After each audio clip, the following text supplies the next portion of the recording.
Hi, everybody. Welcome. My name is Mary Malloy. I am the marketing manager here at IMI, and you're listening to Talking Leadership. This episode is part of our four-part No Shortcuts series. It's a set of conversations around the capabilities that make organizations work.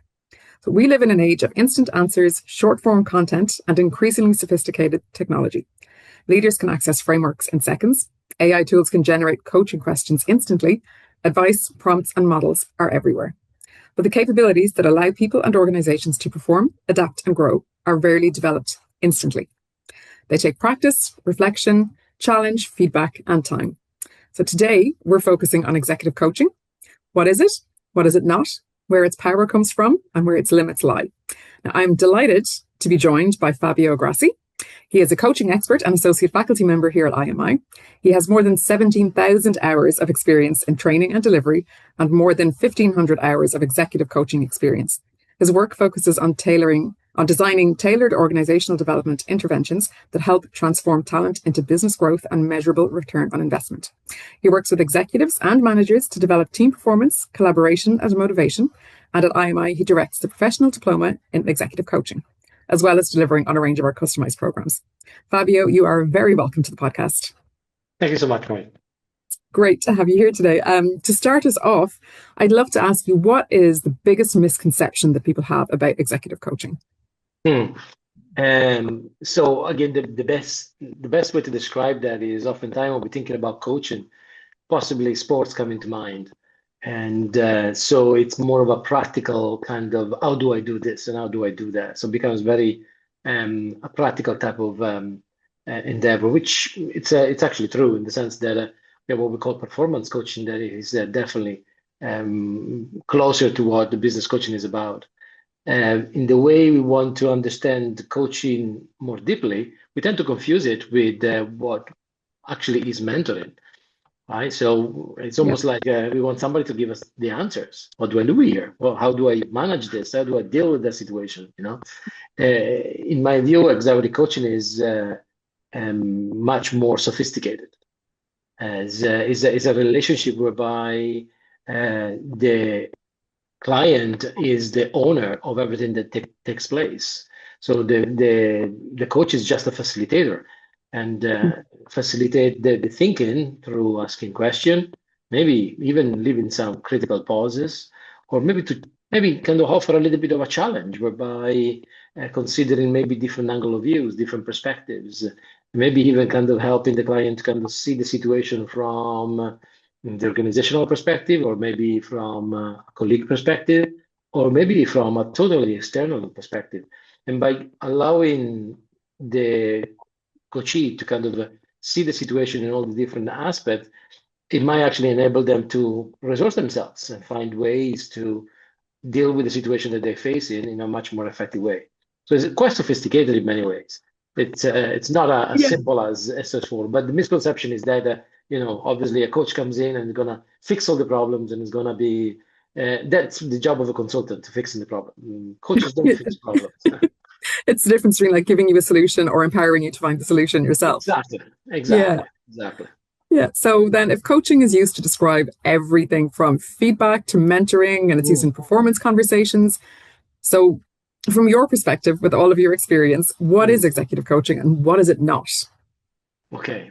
Well, as I said, if I look at it from a pure executive coaching perspective, it is a very sophisticated relationship between again, a professional coach and a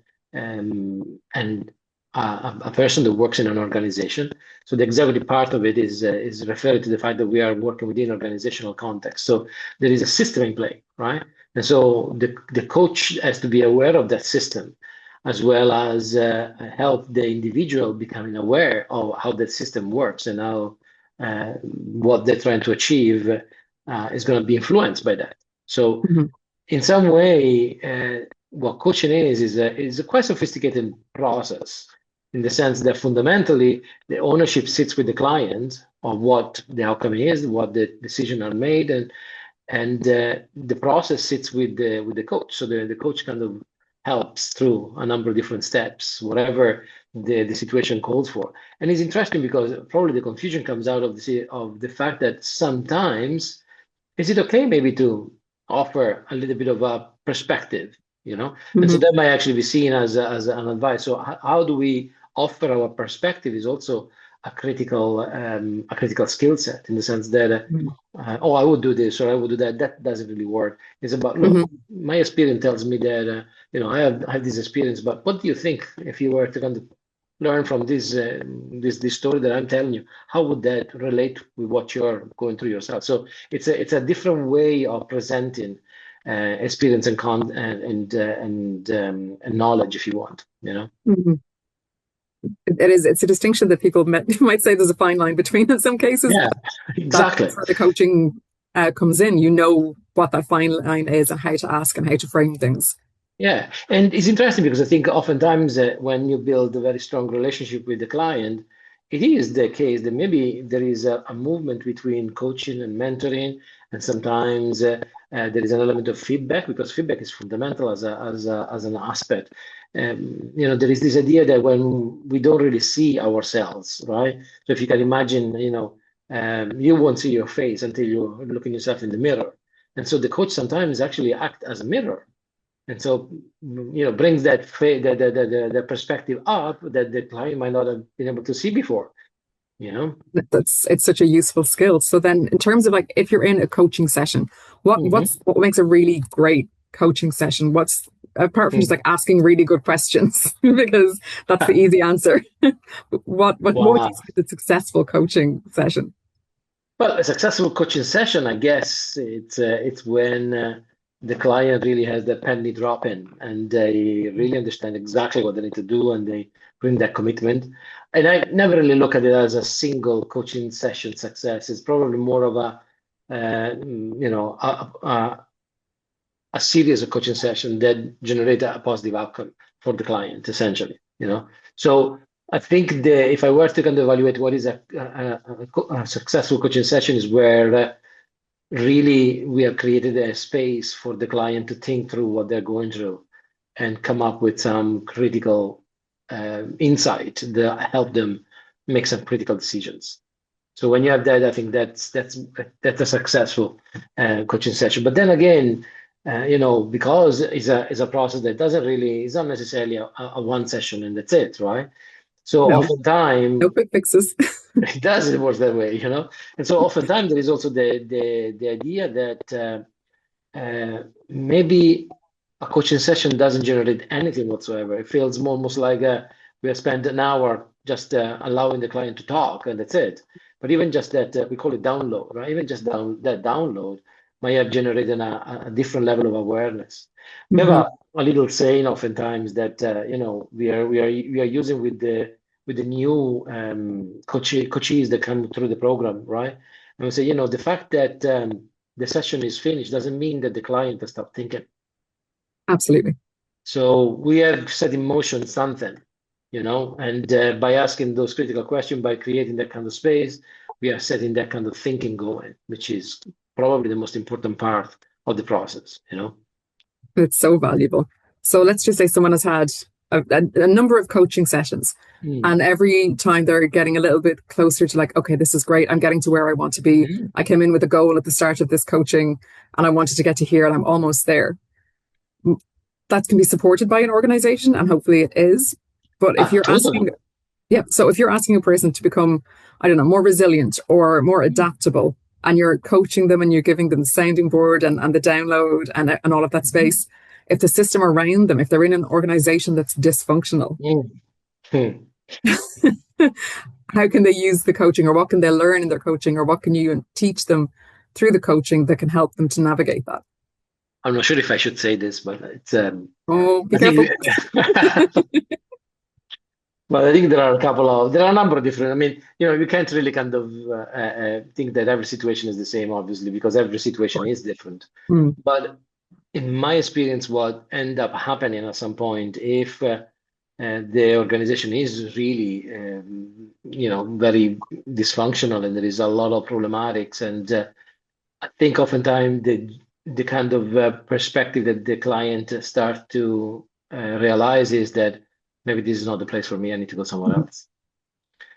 And that is the damning thing about coaching, because obviously, particularly if the organization pays for coaching, you want, to get a return as a. But even in that kind of case, I'm always saying, it's much more effective economically to let the person go rather than having somebody that it's unhappy and actually is not able to fit what the organization is trying to do. So I think there is a win-win situation in any case. But sometimes I think that we think that we can resolve everything by doing certain things like coaching, like training, but it's not. I think when everything is considered as a systemic in engagement. So that's why we're talking about organizational development. Is an entire organization that moves towards a particular outcome, but that organizational development is made up of a number of components, and those components need to be, nicely connected to each other, and doing a little bit of this, a little bit of that, a little bit of that, without really having a real kind of strategy or a real kind of intentionality doesn't really generate much of a result. You know what I mean? And then obviously, and we get blamed obviously because well, you're supposed to be fixing this, or you're supposed to be fixing that, but But it goes down to then, does it go back to the organization or the person within the organization? Like if you're coaching on an individual basis and you've given that person the perspective that you can only control, but you can control, and you can get to this point, and sometimes you'll be able to influence outwards, and sometimes the coaching that I'm sure that they receive can help them with that. And sometimes it is getting to that like light bulb moment of maybe this is not the best place to use all of the skills and talent and knowledge and creativity or whatever it is that you've got in that organization. But maybe that's where you needed to get to, and the coaching then has gotten you to that point, and you safely feel like I'm ready to move on to the next thing, which can be just as valuable. Absolutely. And I think there is that actual opportunity for the client in the person in itself, that they might actually take on the role of the catalyst. They realize what the situation is, and they might actually take the courage and to actually take the steps that might actually make a change. And so they become the ones that initiate the change in an organization. So again, as I said, every situation is very different. It depends from a number of different elements what the outcome might be.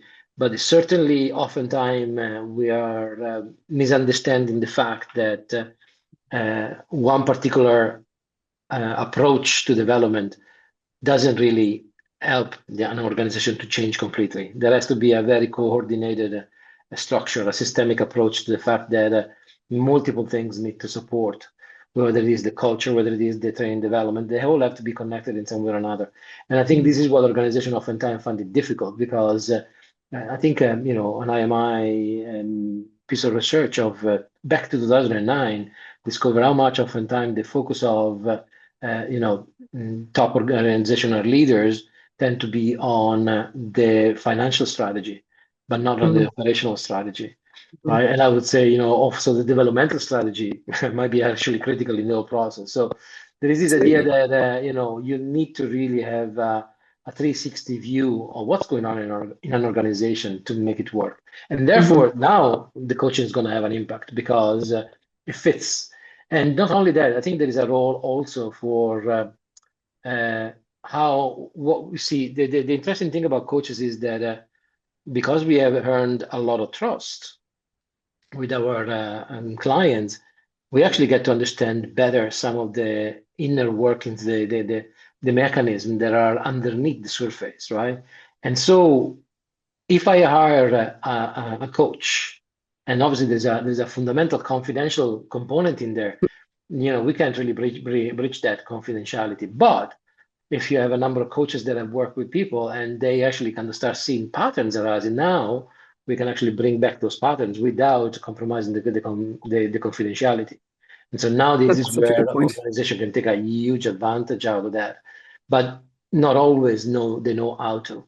So it's how do we coordinate? How do we kind of assemble the right panel? How do we assemble the right group of people that can help us working through this? And what is the approach? And how does it fit with our developmental strategy? Yeah.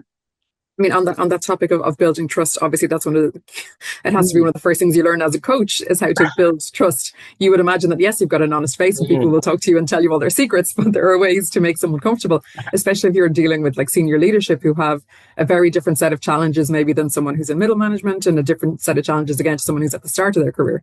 So is there something that you'd like to talk about in terms of building that honesty and the mm. trust, but still keeping it sufficiently challenging to the person that you're coaching, where you're not just yes, it's terrible, you're in this awful situation in work and here's something to do, or yes, it's terrible, you've got all this unused potential that people can't see or that you're not able to use. Like, what's the balance Yeah. between honesty and I'm not going to say tough love, but Mm.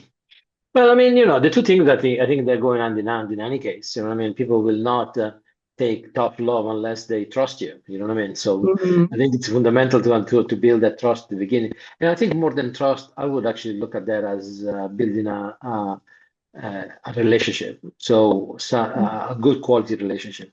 And I mean, we can talk about techniques and approaches. There are so many that you could use, but I think fundamentally it's down to the coach authenticity. So the more honest that you are with yourself and more authentic you are with yourself, the more that comes across on the other side. So I think that's the first part of, the first thing to consider. What I will consider next is there has to be a preliminary conversation, a situation whereby you're actually having a contractual engagement in this, and I'm not talking about the actual physical paper contract. I'm talking about really an engagement whereby we are discussing what's important, what's not important, and maybe we get to know each other. And so there is a kind of feeling for, can we work with each other here? And Mhm. under which parameters that are important to each of us to work with. And so Mhm. again, as I said to you earlier on, this idea of confidentiality is paramount. So that has to be almost like, again, it's interesting because, it's not the same confidentiality you would have with a priest or with a doctor, which are much more, legally binding, but Sure. it's really an interpersonal confidentiality. So whatever we are talking about here, I will hold and I will not share with anybody. Obviously, you might want to share as a client, you might want to share whatever is important to you with the relevant people. But from Mm. my side, that fundamental confidentiality is critical. So that's those two items already kind of start creating a little bit of a foundation for that relationship to turn into a trust relationship. Then Mhm. I think after that, there is an element of um,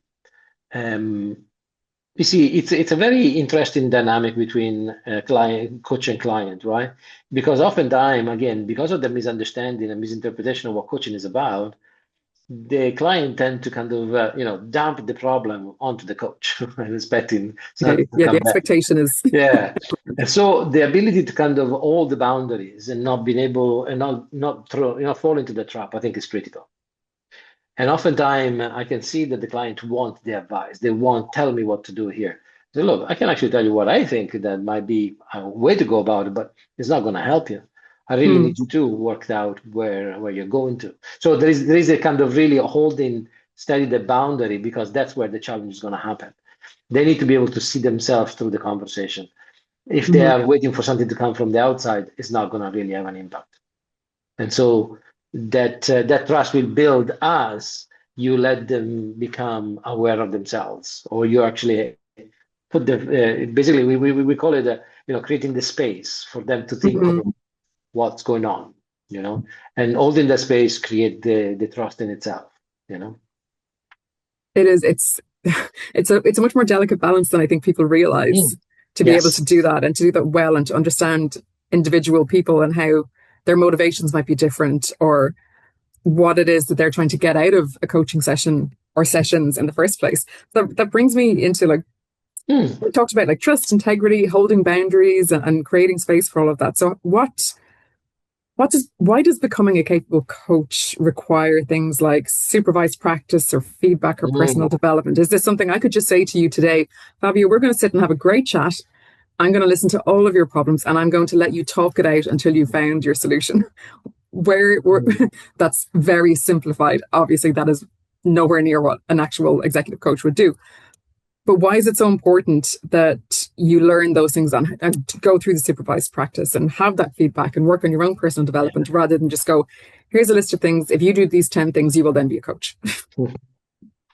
Yeah, it's interesting because I think for the longest time, coaching has been a profession that is not being regulated in any ways, you know. Mm. And I remember during a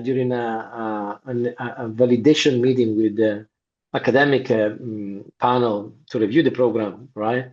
There was somebody asked me about, you know, if you are a lawyer, you have to stand the bar. If you are a pharmacist, you have to kind of achieve a particular kind of set of results. If you're a doctor, and so on. And I said, what's the, you know, what is the equivalent for coaching?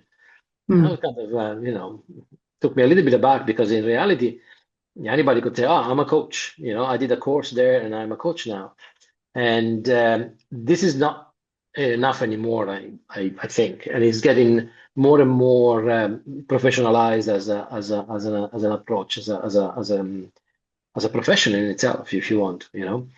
And I think fundamentally those elements. So if you're a professional, you have to keep up to date with what's happening, what's changing, how the tools, for example, like AI, has an impact on coaching, Mm-hmm. and why, as you said, you know, why should we not kind of call up AI and have a conversation with AI instead of with a coach? You know, Mm-hmm. what's the difference, and where does that kind of stop or move forward, and how do I use it as a coach myself?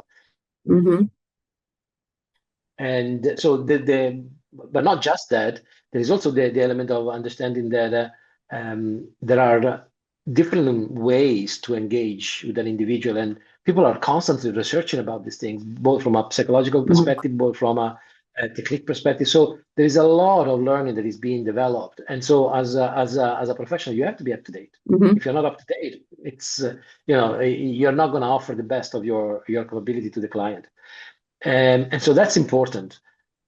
Probably more important than anything is supervision. And supervision has a number of different angles that create an incredible value for both the coach, but also for the client of the coach. So supervision essentially is so we have to assume that, you know, we are humans. You know, as a coach, we are not really superhuman. We are just human. And so oftentimes we have the same kind of problems that any one of the clients have, right? And Yeah. so what happened is that when my problem meets the client's problem, or my little challenge with the client challenge, all of a sudden there is a little bit of a what we might call colluded. You know what I mean? And so you might actually can say, "Oh my gosh, I haven't really thought about this before." I mean, but it's doing something to me. So there's an element of saying, "All right, how do I debrief this? How do I work through this if this is creating me a problem?" Okay. And so supervision is there for fundamentally as a developmental tool for the coach, but but it exists therefore not just for the coaching profession, it exists for many of the professions in this case, including, you know, counselors and consultant and Mm-hmm. psychotherapists and so on and so forth. So it's Yeah. exactly Yeah. the same thing. So it's somebody there that you go to in order to kind of double check that you're doing things right, not just from a perspective of you know, process, but also from a perspective of ethical. And am I being ethical by doing this? Mm-hmm. Sometimes, and it happens, imagine to anybody, we come across information because of there is the confidentiality. There are a little bit on the edge. And so how do you deal with that? How do you manage it? And so a Mm-hmm. supervisor might help, you know, is there to help going through those kind of situations, and therefore kind of develop the individual coach in a manner that is much more rounded. And so, as you can see, you know, somebody coming out of a coaching program, you know, they have to be really careful because they have limited resources at that point in time, limited knowledge. And so there is a whole growth path associated with coaching that never ends, never really ends. And so it's a constant development. And the Mm-hmm. more we call it the course of knowledge, right? The more you know, and the more you feel you need to know, you know. When you think that you know Absolutely. everything, And then you get a bit yeah, further along in whatever the journey is, and you yeah, realize you know so exactly. little. Exactly. So it's fundamental, and definitely supervision is an important component. I think in the last 10 years, supervision has becoming more and more relevant for coaches. So much so that is a mandatory component if you want to get accredited by bodies like the EMCC or the ICF. So Hmm. it's a mandatory element.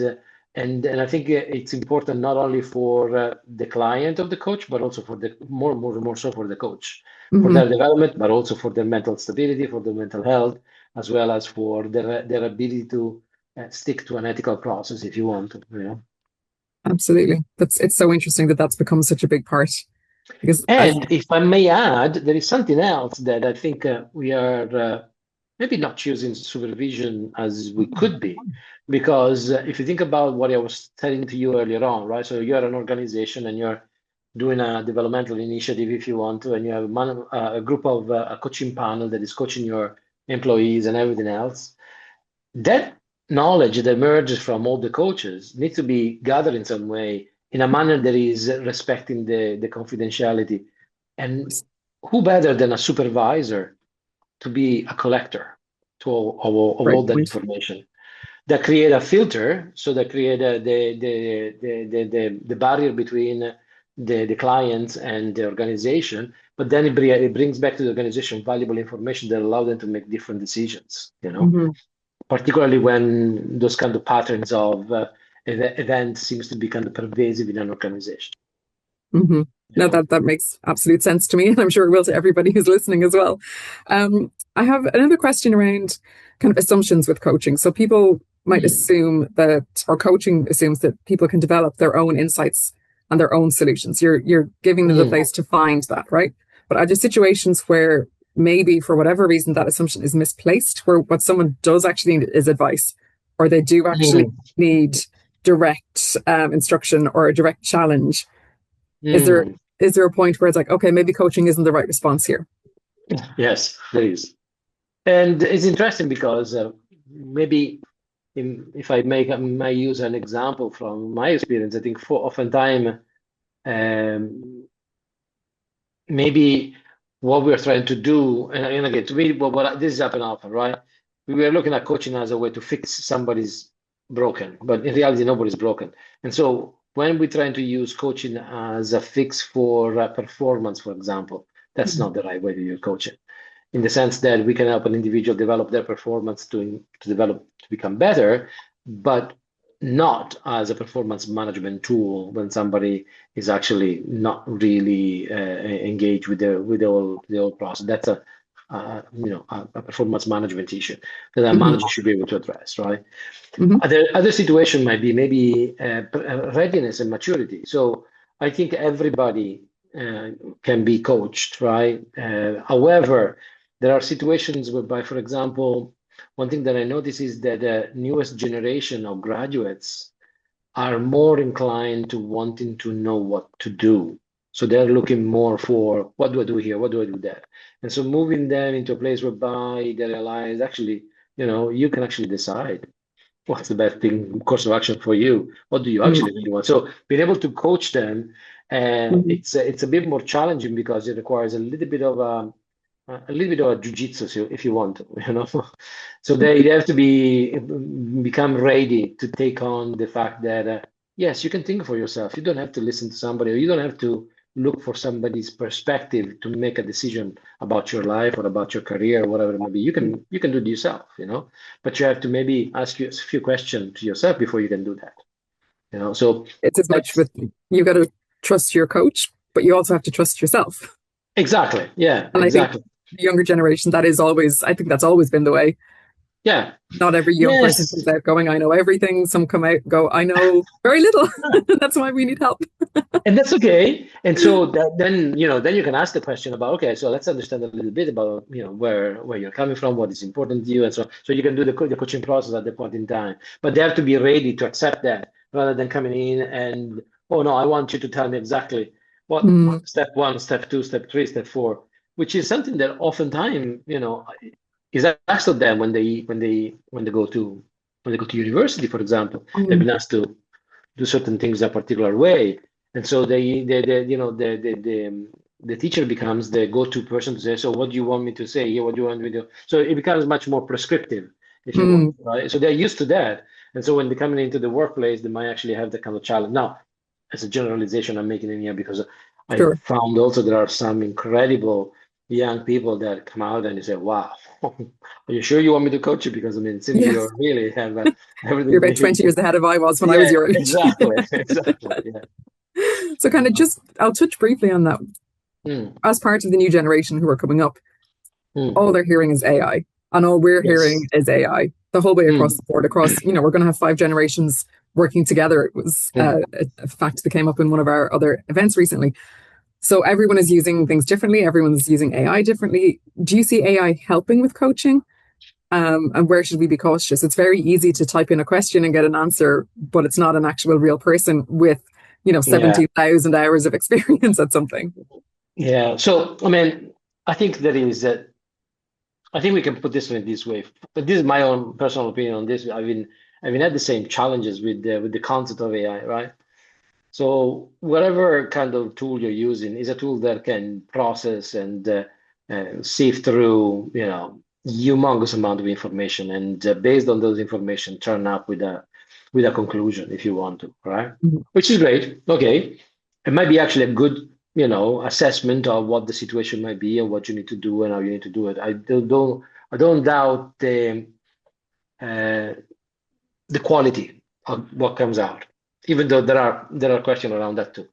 And so in the sense that sometimes we confusing data, research data with opinions, and when the opinions and the data come together, all of a sudden opinions are not Mhm. verifiable data yet, right?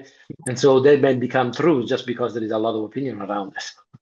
Right. So this is the kind Yeah. of challenge that we have in society right now. The difference between, data that comes from sound empirical research versus the data that comes from a bunch of people that actually have some ideas and some perspective that not necessarily are verifiable yet. Mhm. And so there is a little bit of be careful about what is actually AI is feeding back, because it will sift through anything, right? Now, depending on the Mhm. tool you're using, obviously there is, a variable around that. What I do think that is the most damaging part of AI to society at large and to human development, I think in general, is the fact that it doesn't it allows us not to think anymore. Mhm.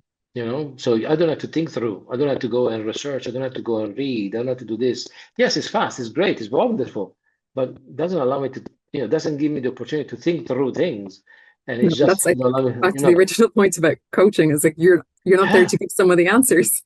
You're there to yeah, give them the framework and the way to find their own answers. And I think using AI is great for loads yeah. of different things, and it can be a starting point for a lot, but it's not going to replace what's actually happening inside your brain and how your experiences impact that. Yes, and it is not so much about what's going on through your brain, but it's about how your brain is developing by using AI rather than not. Mm. Or maybe we should develop a new skill, which is about challenging AI, in the sense that AI is about sifting through data and giving us all this kind of information very, very quickly. But can I actually question that? Hmm. Manner that actually then allow me to develop my own ability to think. So Hmm. if essentially what I think is happening, we are outsourcing our thinking to a Yeah. machine. And in What coaching, happens if you don't use something for a long period of time? You lose the ability to think. I yes. think that's the damage. That's the thing that I feel is the most damaging about AI. But then again, can we do without it? No, because I'm not going to be competitive if I don't. Does So in order to be competitive, yeah, understanding it and using it for the way that you need to use it, but also yeah, keeping that critical thinking aspect yeah, that we should all have. You know, exactly. you can Which question everything. which in so many different ways is also affecting our mental health, because if we lose the ability to think, our brain doesn't really, it's like a bicycle. If you're not using the bicycle and you put it on the corner and it becomes rusty, and then wherever you're going to go and use it, it doesn't work anymore. Yes, well, we That's don't want that's rusty. no, we don't. I don't. I don't Yeah. think anybody else would either. So we don't want a rusty brain either, No, because eventually that rusty brain is going to actually really impair our quality of life. You know what I mean? and not just right now, but further along. Like you see it Exactly. anyway, like people who are getting older. I know people who still do, they'll do a crossword every day or a Sudoku or something Yes. to keep their brain going. Just not for work, not for anything else, just because they know that it's a good thing for themselves. The Yeah. same way you exercise your body to keep you healthy, they exercise their brains that way too. And I think, And so there is an element of discipline around this, in the sense that, yes, we can use it because allow us to do certain things really faster and better and so on and so forth. But now the discipline is like, all right, so if I can do things faster, better, and how do I use the time that I save in a way that actually engages my brain and allow me to do things that are more relevant and valuable and maybe, live more healthily. So it's kind of having that kind of discipline, I think, yeah, it's an interesting era to live in for sure. Yes. And I'm sure So this is a very small perspective around this subject. I yeah, mean, every single day you have people kind of talking about this, and but I know, will AI replace us in some way or another? Probably. Why do we want AI to replace us? I still wonder. well, look, I don't But handwrite newspapers, and exactly, we live in yeah, a digital world. Things change, things evolve, things adapt, and yeah, critical thinking, being able to see that, being able to see where to use things wisely or yeah, well, or not use them. I think those are all good things, and I think coaching can help with that. absolutely, Oh, yes, absolutely. And Um, so sometimes maybe the coaching helps kind of understand a little bit about, right, so how do I remain relevant in my role? Sometimes that's what it is, mm, you know?